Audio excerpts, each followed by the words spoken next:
لو قارنت بين اليوتيوب حاليا واليوتيوب في عزه عام 2019 بتلاقي يوتيوبرز تغيروا بشكل مهول عن السابق، ويوتيوبر نفس الشيء متغير منهم إلا أشياء بسيطة. وللأسف حتى هذا اليوتيوبرز بيتغيروا مع الوقت، ممكن يتغيروا للأحسن واللي نسبته أقل، ممكن للأسوأ واللي نسبته عالية.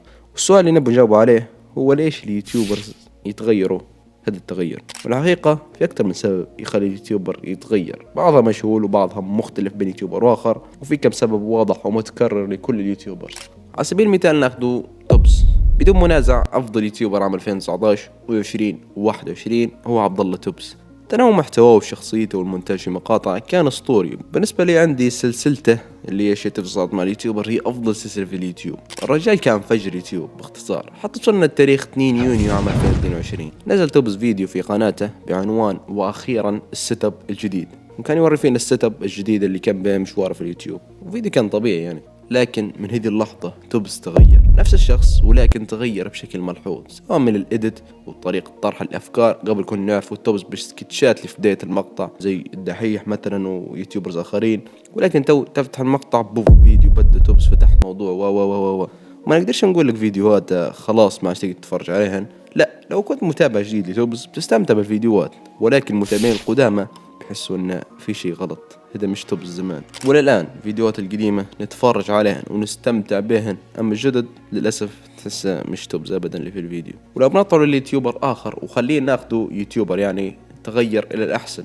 مش نعطي مثالين يعني ليوتيوبر تغير الأسوأ والأحسن. مثلا عمر أبو الرب.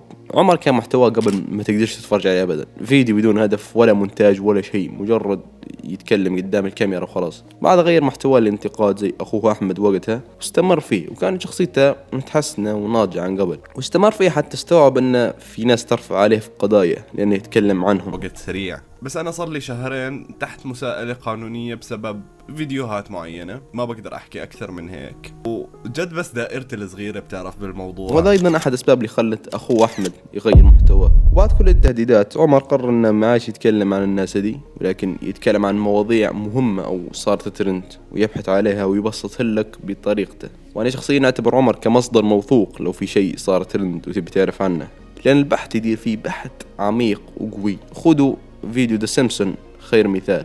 تخيل إن كل يوتيوب يقول إن ذا سيمبسون يتنبأ بالمستقبل وماسوني، وجي عمر عمل بحث عميق وفيديو نص ساعة وضح كل شيء عن هذا الموضوع، وكذب أغلب اليوتيوبر وجاب دلائل على أن كلامهم خطأ وكلامه هو الصح. هذا بس مثال واحد من أمثلة كثيرة لعمر، وأنا أعتبر صراحة حاليا أقوى يوتيوبر في الساحة بدون نقاش.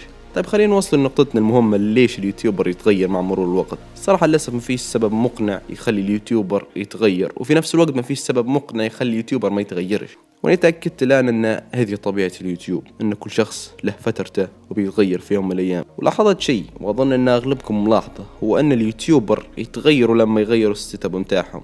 مش عارف صراحة ليش، لكن هذا الشيء لاحظته في أكتر من يوتيوبر. وفي نفس الوقت في يوتيوبر ما تغيروش لما نقلوا لسيت اب آخر. المهم حسيت بأن راسكم داخ وراسي داخ برضو. المهم أن اليوتيوب يتغير ديما، واليوتيوب ما يثبت أبدا. فلو لقيت يوتيوبرك تغير لازم تتفهمه وتتفهم أحواله. لو في شيء في الفيديو ما عجبكش قولها لي واعطيني نصائحكم لتطوير محتواي تحت في التعليقات، لأني يوتيوبر جديد يعني ما يفهم شيء.